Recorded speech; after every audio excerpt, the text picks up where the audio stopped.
Dynamique pour une sortie de crise, DISSOC en sigle.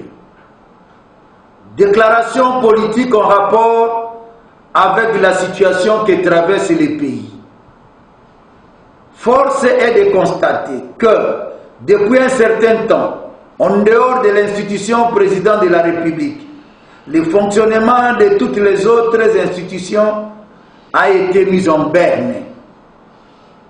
Cet état des choses plonge le pays dans un climat délétère qui n'est pas de nature à favoriser la résolution de la crise profonde, multiforme et persistante qui enchaîne la République démocratique du Congo.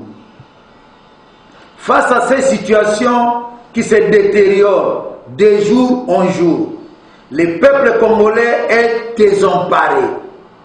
Il ne sait ni à quel saint se vouer, ni à quel philosophe se fier. Alors que des mesures ont été arrêtées pour des raisons sanitaires, en rapport avec la lutte contre la pandémie du coronavirus, le président Félix Tshisekedi Tshilombo a organisé une rencontre avec les députés membres de l'Union sacrée, rencontre ayant regroupé plus de 400 personnes, alors que tout rassemblement de plus de 10 personnes est formellement interdit. Les réunions du Conseil des ministres ne se tiennent plus, ce qui paralyse le fonctionnement du gouvernement. Avec le lancement de l'Union sacrée, tout a été mis en œuvre pour provoquer la crise de l'institution Parlement.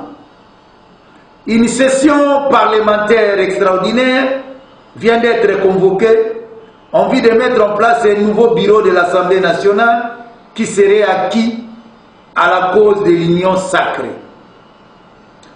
Tout en comprenant les raisons qui militent en faveur de la convocation de la session en question, la DISSOC dénonce les montants anormalement exorbitants de 12 millions de dollars américains alloués à la tenue de cette session.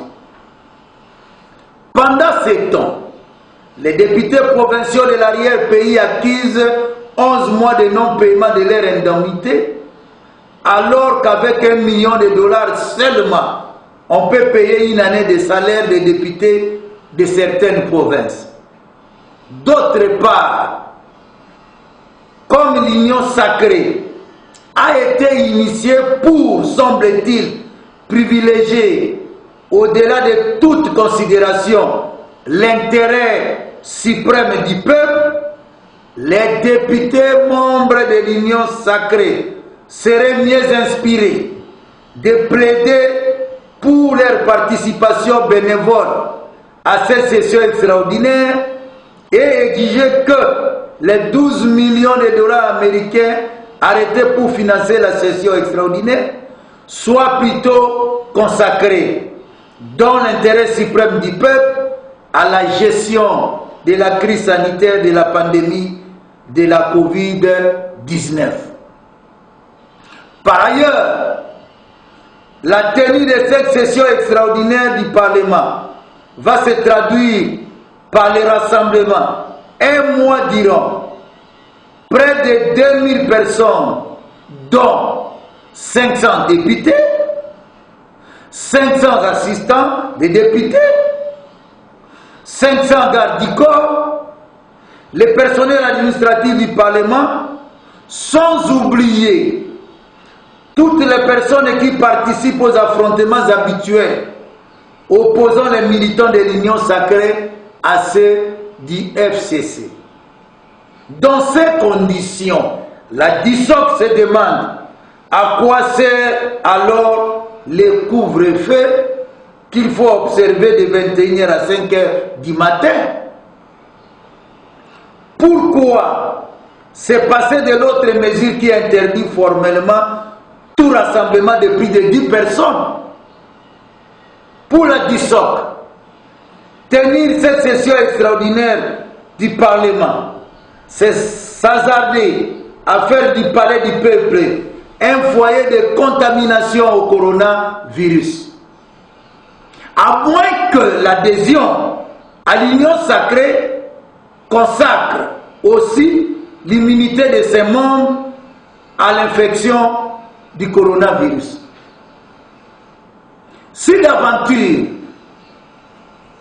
on maintenait le montant de 12 millions de dollars américains pour, soi-disant, financer la fameuse session extraordinaire du Parlement, cela administrerait la preuve que l'union sacrée n'est qu'un conglomérat de personnes à la recherche d'enrichissement illicite. La DISOC est convaincue que, sous peu, le peuple congolais, avec à sa tête son commandant, le président Martin Fayoulou Madidi, coordonnateur en exercice de la coalition Lamouka, va se mobiliser pour mettre hors d'état de nuire tous ces fossoyeurs de la pire espèce et exiger la prise en compte de la vision de Lamouka, c'est-à-dire la vision du peuple, car trop, c'est trop. Cette vision portée par la proposition de sortie de crise du président Martin Fayoulou Madidi demeure la seule voie crédible de sortie de crise de légitimité des institutions nées du chaos électoral du décembre 2018. Pour la DISOC, il est inutile de se voiler la face. Notre pays est aujourd'hui en face de trois visions différentes. La vision du FCC, la vision de l'union sacrée dont on ne connaît ni les tenants ni les aboutissants, et la vision de Lamouka consacrée par la Constitution de la République telle qu'adoptée par le peuple congolais à l'issue du référendum de décembre 2005. Il est inadmissible que la République démocratique du Congo continue à être tiraillée et écartelée entre ces trois visions au risque d'aboutir à une implosion malheureuse de notre pays. C'est pourquoi la DISOC lance une fois de plus un vibrant appel aux évêques catholiques et protestants, aux organisations sous-régionales et à la communauté internationale pour la tenue urgente d'un dialogue politique inclusif entre les parties prenantes à la crise en vue de l'adoption consensuelle des réformes impératives à mettre en œuvre, dialogue qui constitue la seule voie idoine de sortie des crises. On peut tout nous empêcher, sauf nous interdire de réfléchir. Nous avons dit et nous vous remercions.